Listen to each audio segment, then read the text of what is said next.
नमस्कार। आज दिल्ली के चुनाव के नतीजे आए हैं और जनता का जो भी निर्णय है, जनता का जो भी फैसला है, उसे हम पूरी विनम्रता के साथ स्वीकार करते हैं। जनता का निर्णय सर माथे पर।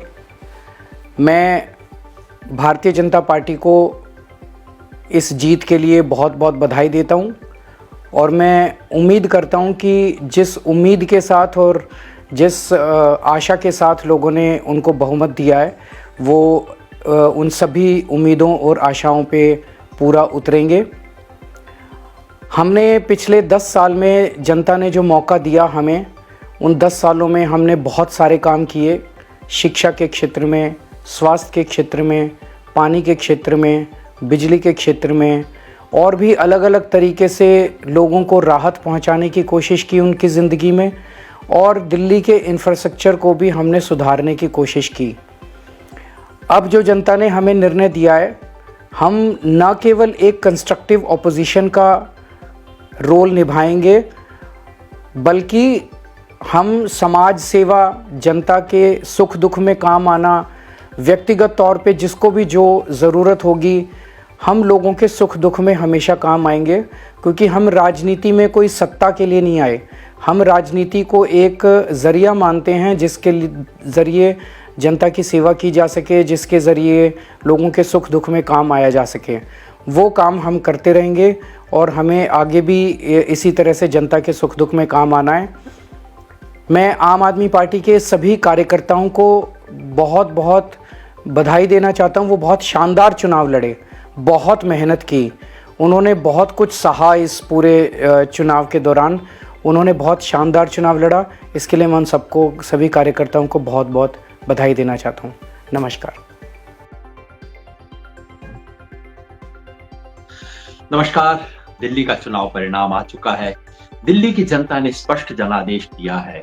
भारतीय जनता पार्टी 30 साल के बाद सत्ता में आ रही है। आम आदमी पार्टी 2 असाधारण सफलताओं के बाद स्पष्ट हार की तरफ बढ़ रही है। मनीष सिसोदिया और अरविंद केजरीवाल खुद अपने चुनाव हार चुके हैं।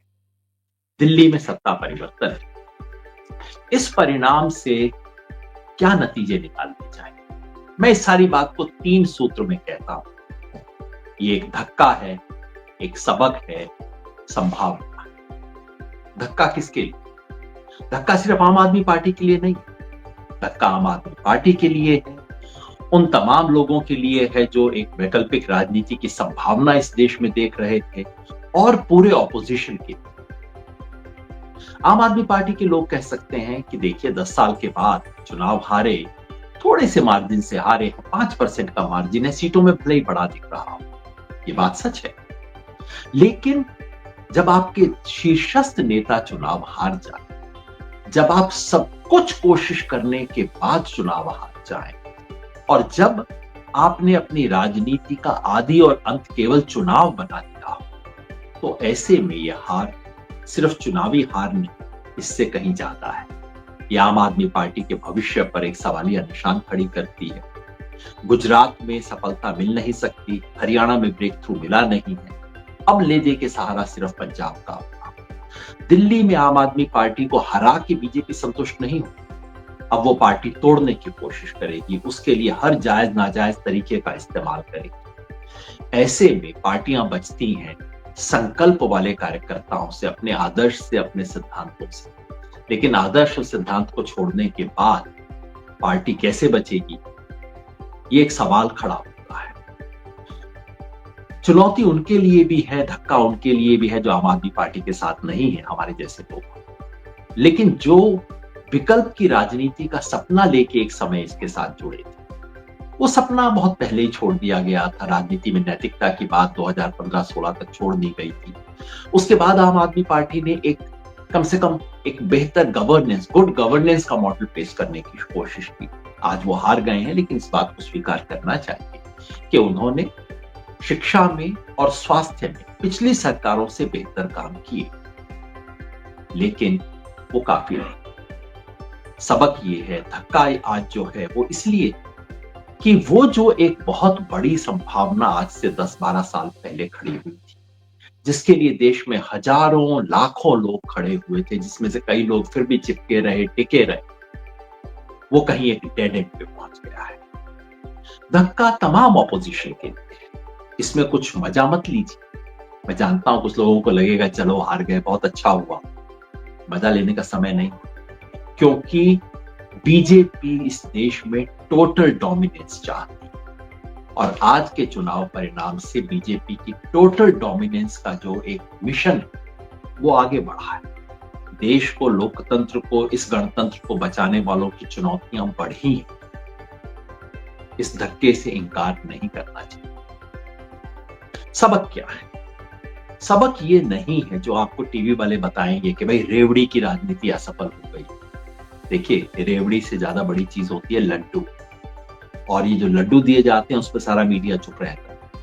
ये जन कल्याणकारी जो योजनाएं हैं, चाहे वो शिक्षा की हो, स्वास्थ्य की हो, चाहे मुफ्त बिजली की योजना हो, महिलाओं को फ्री टिकट की योजना हो, सबक ये है कि उन्हीं योजनाओं के कारण आम आदमी पार्टी इतनी बची है। अगर उसको 22, 23, 24 जो भी सीट आती हैं वो आई, और अगर आज भी आम आदमी पार्टी को कोई 42-43% वोट मिल रहा है, जो छोटी बात नहीं है, वो इन्हीं योजनाओं की वजह से।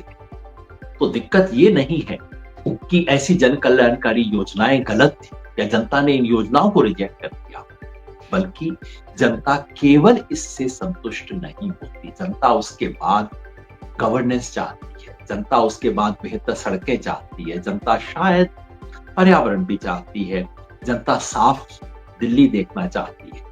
और जब ये बहाना खत्म हो गया कि भाई एमसीडी हमारे पास नहीं, उसके बाद की दिल्ली की गंदगी जनता को बर्दाश्त नहीं होती। तो जन कल्याणकारी एक दो योजना अच्छी, लेकिन इसके साथ साथ में सबक ये कि आपको बुनियादी ढांचे को इंप्रूव करना होगा। जनता आपको बहुत लंबा समय नहीं देगी। दूसरा सबक कि बीजेपी का मुकाबला बीजेपी के मुहावरे में नहीं किया जा सकता।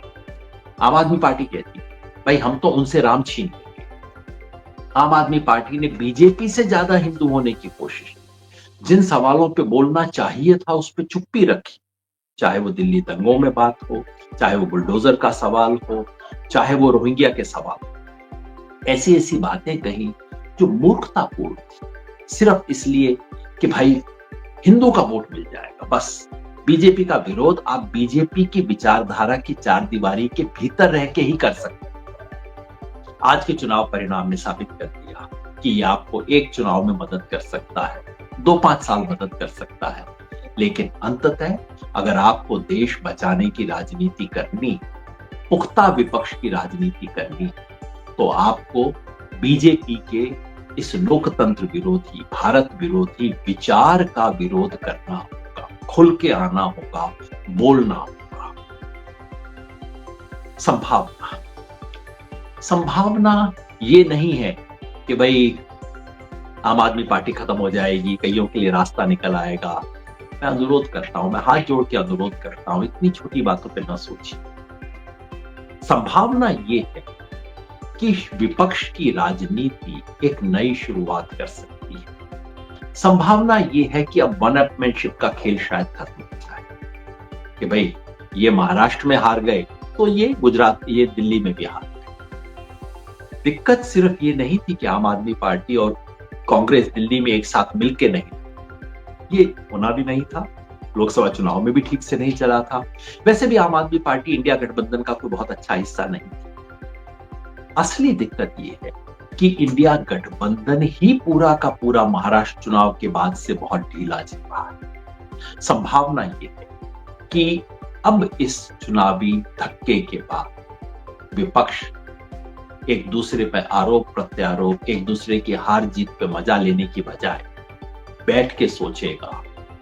संभावना ये कि विपक्ष इस देश में ये जानेगा कि बीजेपी का मुकाबला सिर्फ चुनाव से 6 हफ्ता पहले खड़े होकर नहीं किया जा सकता। अगर मुकाबला करना है पूरे 5 साल आपको जमीन पे रहना होगा। अगर मुकाबला करना है तो जनता के सामने एक विकल्प देना होगा। केवल आलोचना से काम नहीं चलेगा, आपको कुछ नया जनता के सामने पेश करना पड़ेगा।